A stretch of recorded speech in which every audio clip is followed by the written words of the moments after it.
Jaguars and Panthers had a joint practice yesterday that a lot of Jaguars reporters, based on people who have boots on the ground, were calling one of the most physical, if not the most physical practices to start off the 2026 campaign. And I wanted to go in, talk some winners, some losers from the Jaguars side against the Carolina Panthers ahead of their preseason game tomorrow night against Carolina. So this is Jags Now, presented by our wonderful friends over at Prize Picks. Make sure you use code HMA to potentially get $150 in bonus lineups if you play and win that first $5 lineup. Just use code HMA like I mentioned. Without any further ado, let's get into today's show. Jaguars winner number one. I really thought Josh Hines-Allen had himself a practice against the Carolina Panthers. Now, look, Josh Hines-Allen, we know what the type of player he can be, and we know what the type of player that he kind of represents for himself. He set multiple high bars and high goals for himself this year, saying that, he wants to lead the NFL in sacks and whatnot. And yesterday, he had himself an absolute field day against the Carolina Panthers in the joint practice. Had multiple sacks, multiple plays in the backfield, whether it was, disrupting run plays, whatever the case may be. And look, Josh Hines-Allen is a guy who, for the Jaguars, if they want to reach an even higher level at the defensive side of the football, which they were a really good team on the defensive side last year in 2025, they need Josh Hines-Allen to play his best because he is just an absolute ceiling raiser for this Jaguars defensive unit. Last year, 49 tackles, 12 tackles for loss, 8 sacks, 28 quarterback hits. Not a bad season by any stretch, but I have faith that Josh Hines-Allen can not only be better in 2026, but I think he could absolutely transform this defense. You locked in Trayvon Walker earlier this offseason, so you have that kind of 1-2 edge pairing with Hines-Allen and Walker, and I think Hines-Allen can really, unleash his full potential as a pass rusher. He talked about it recently in an interview with Jordan Schultz, like he really enjoys just kind of the one-on-one aspect, and that, one day if he does, end up hanging it up, it'll probably be because he no longer enjoys that one-on-one aspect that he has with an opposing offensive lineman. And look, he is a guy that set the tone yesterday during the practice, was physical, was getting after the quarterback Bryce Young, was getting involved in the run defense game. He, to me, if he can have a really great 2026, the sky is the limit for Jacksonville and their defense. Another big winner is a guy who I think we haven't talked about as much as we should have, and partly that's on me, right, as I host this show, but also, too, Bhayshul Tuten and we'll talk about this quote here from John Shipley in a second, may have had his best practice in a Jaguars uniform. I thought this was a pretty noteworthy quote coming out of practice yesterday. Here's what Shipley had to say. I thought Bhayshul Tuten had his best practice of the summer and probably his Jaguars career thus far. He showed shiftiness at the second level, hit holes with authority, and had several runs that hit the second and third levels. Gus Logue, who also does great work covering the Jaguars, had this to say in a tweet yesterday, saying Tuten just had maybe the best run I've seen from him in a Jaguars practice setting. A super smooth jump cut that had the crowd oohing and awing. And look, Bhayshul Tuten, former fourth-round pick out of Virginia Tech. We know what speed. We know the explosiveness. We know what Bhayshul Tuten can provide in kind of spurts, right, in moments, right, as he was splitting time last year with Travis Etienne. This, upcoming season, he will have a split role with Chris Rodriguez. How much will split? Ultimately, time will tell, and obviously LaQuinn Allen will get involved in some third down situations as well. But Bhayshul Tuten has had high expectations for himself in the Jaguars offense going into 2026, and he's backed it up. I mean, multiple practices this year, he has taken over and shown, A, that he can still be that home run hitter that Jacksonville kind of covets in their rushing attack, but also, too, like he's more patient. His vision's improved.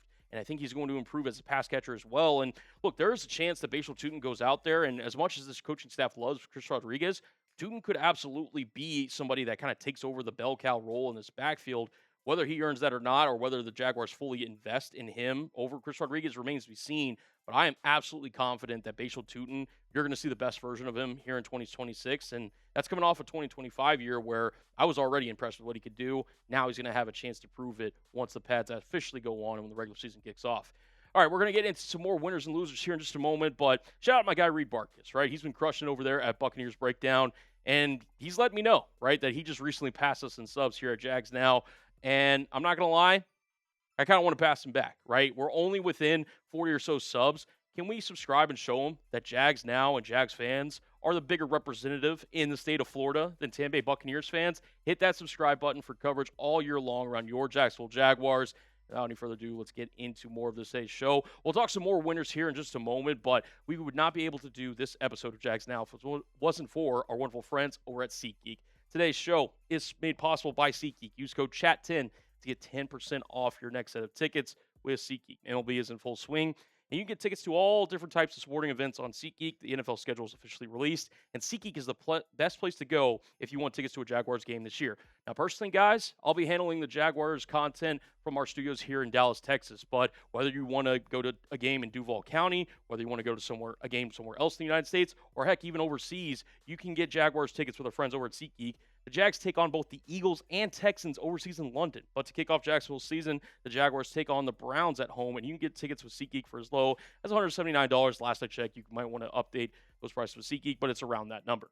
Whether it's a ball game, concert, or any other event, SeatGeek is the place to go as they have your back when purchasing tickets. Each ticket is rated on a scale of 1 to 10, so you know you're getting a good deal. Look for the green dots as they mean good. Red dots mean bad. Use code CHAT10 for 10% off your next set of tickets at SeatGeek. That's 10% off of any tickets with promo code CHAT10. Make sure you click the link in the description to download the app, have the code automatically added to your account so you can use it later. Thank you, SeatGeek, for sponsoring today's episode of Jags Now. Getting into the third winner that I have from the joint practice yesterday against the Carolina Panthers, and it's none other than offensive lineman, new right guard, Ezra Cleveland, who, look, Ezra Cleveland, I thought at times outside of your two tackles last year in Cole Van Lanen and Anton Harrison, was your third best offensive lineman and a really reliable veteran presence that the Jaguars desperately needed. And with all the injuries that we'll talk about here shortly, the Jaguars are kind of forced to playing him at that right guard spot out of position from his normal traditional left guard spot, and he had an absolute field day in practice, opening up multiple rushing lanes for not only Bhayshul Tuten, but Chris Rodriguez. Liam Coen had this to say on Ezra Cleveland yesterday. We need him. We needed him to take that step. I was very pleased with his energy and toughness today, just talking about the overall presence that Ezra Cleveland brought to the offensive line in the rushing attack. And like I mentioned, the Jaguars had multiple offensive guard injuries that they're dealing with. Patrick McCarry, who, if you don't know by now, has had a back procedure that could potentially cause him to miss time going to the regular season and could potentially land him on IR.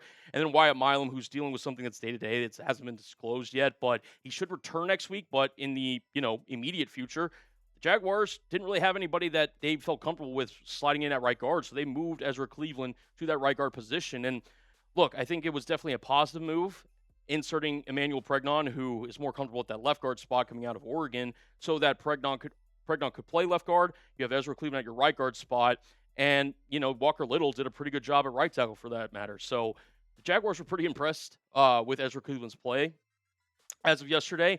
But they even got more news in terms of great news in the offensive line department that will only add to what Ezra Cleveland brought to them yesterday. Ian Rappaport reporting this morning that we broke down on a short here on the channel.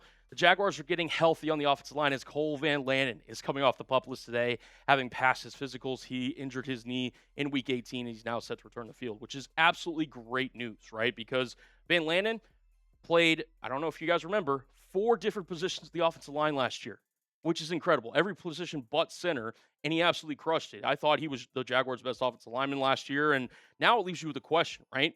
If Cole Van Lanen's healthy, which, again, they're going to slowly ramp him up, he's not going to play in any preseason games or any joint practice or anything like that, but he's slowly going to work in individual drills, working with team activities. Is this potentially your Jaguars' Week 1 offensive line? Anton Harrison at left tackle, who's gotten pretty much every first-team rep at the left tackle position. Emmanuel Pregnon, your third-round rookie out of Oregon, who I really enjoyed in camp, and he seems to now be asserted into that offensive line role. He had a really great practice in joint practice against the Panthers. Robert Hainsey at center, Ezra Cleveland at right guard, and then Cole Van Lanen at right tackle. Just those names on the screen, only Robert Hainsey was in his original starting position from last season of the Jaguars in 2025 to end it. So, look, the Jaguars clearly have preached this both last offseason and this offseason, that they want their guys to be able to play multiple positions in the event of injury and that they have to learn different spots in the offensive line. So, look, Cole Van Lanen getting him back, hopefully, knock on wood, he'll be ready for Week 1, but this Jaguars offensive line is going through a lot of changes, and I'm excited for it, but I want to ask you guys, what's your confidence level in this Jaguars offensive line if that's what we're rolling out in Week 1 with Anton Harrison, Pregnon, Hainsey, Ezra Cleveland, and then Cole Van Lanen? Scale it for me 0 to 10. I'm at a 7 or 8 just because I haven't seen it before, but in terms of absolute talent and potential in that offensive line, I think it could absolutely be great for Jacksonville going into 2026. Moving into the fourth winner, and it's none other than QB1. It is Trevor Lawrence, who, look, I think due to the offensive line kind of, rotations kind of turnstile that the Jaguars have had. He hasn't had necessarily quite the greatest camp. It's not that he's had a bad camp. I think he's had a, above average to good camp by any means, but against the Panthers, he was absolutely dealing. 1010XL tweeted this out from Jaguars who have boots on the ground. Trevor Lawrence today in joint practice with the Panthers. 11-19, 4 touchdowns, 1 interception. He was absolutely lethal in red zone period. I think he had multiple touchdowns during that period.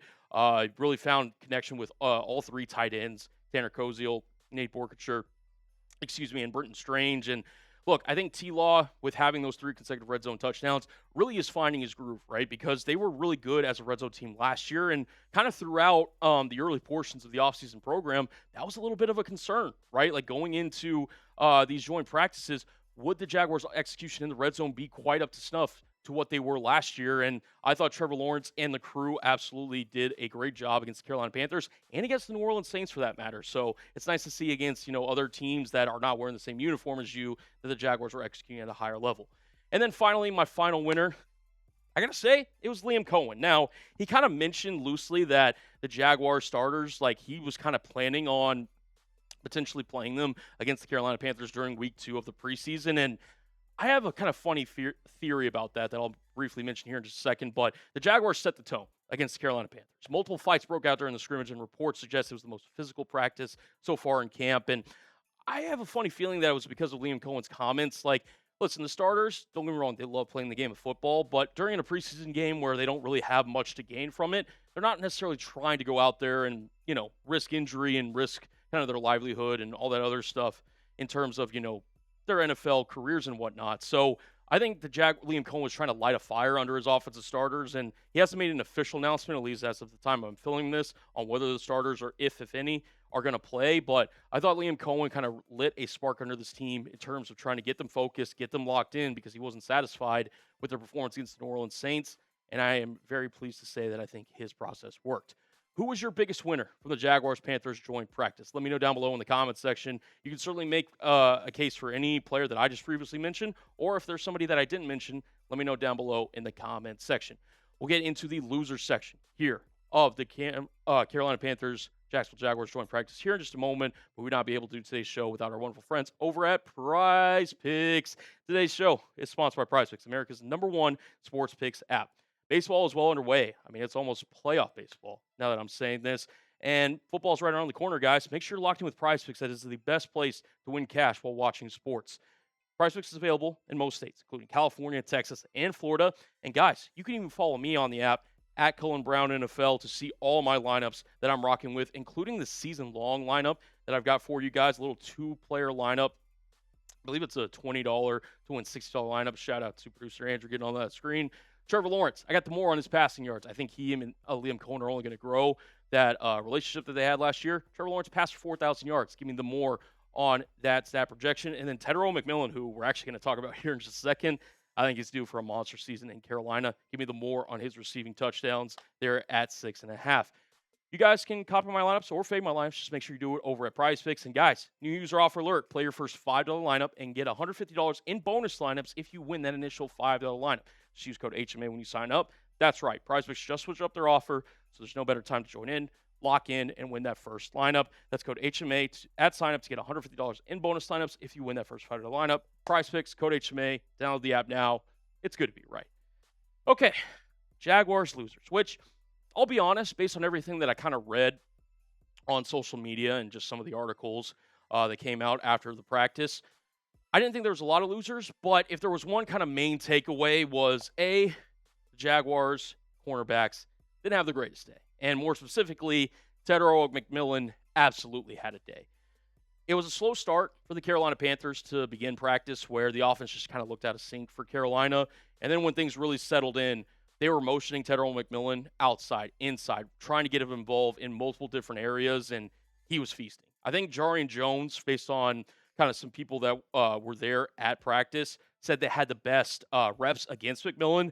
Pretty much anyone else, McMillan kind of had a field day with. He had I think, catch of the day where he was kind of going over the middle and had to kind of like contort his body to kind of go back and grab the football.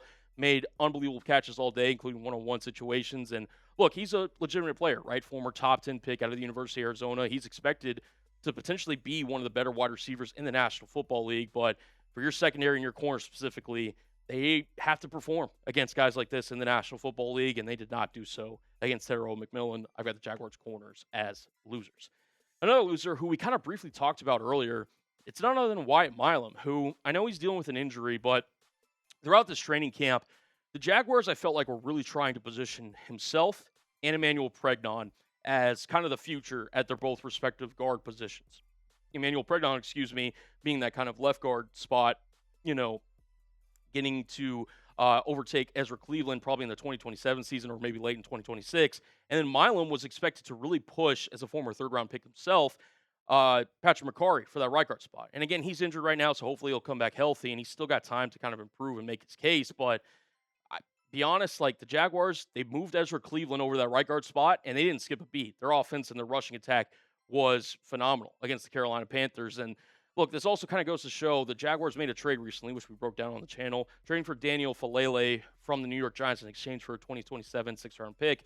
I don't necessarily love the value or the player, but it does kind of signal for the Jaguars that they were not confident in their offensive line, their health at the time, which this was before Cole Van Lanner was activated off of the PUP list, but also, too, like, there is a world where Daniel Falele, especially giving up a sixth-round pick, that, he's going to make the roster. I mean, you gave up draft capital to trade for him. It would be kind of silly not to keep him at this point. But also, too, it could be a situation where if a guard goes down, does Daniel Falele or does Wyatt Milam potentially get subbed in for Jacksonville?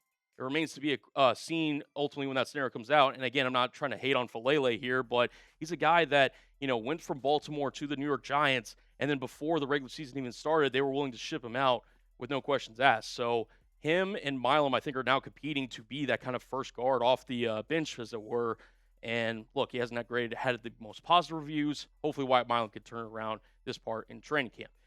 And then finally, the last loser, which I'm stretching, if I'm being honest, Carter Bradley. I don't think he necessarily had a bad day against the Carolina Panthers, but coming out of that New Orleans Saints game, I even kind of mentioned it in my This Is Why short that I posted on the channel. Is there a potential QB2 kind of controversy between him and Nick Mullins, in terms of potentially making this roster? I know Nick Mullins is the veteran that's been around the National Football League for a long time. He did not have a great game against the New Orleans Saints. Carter Bradley certainly outperformed him.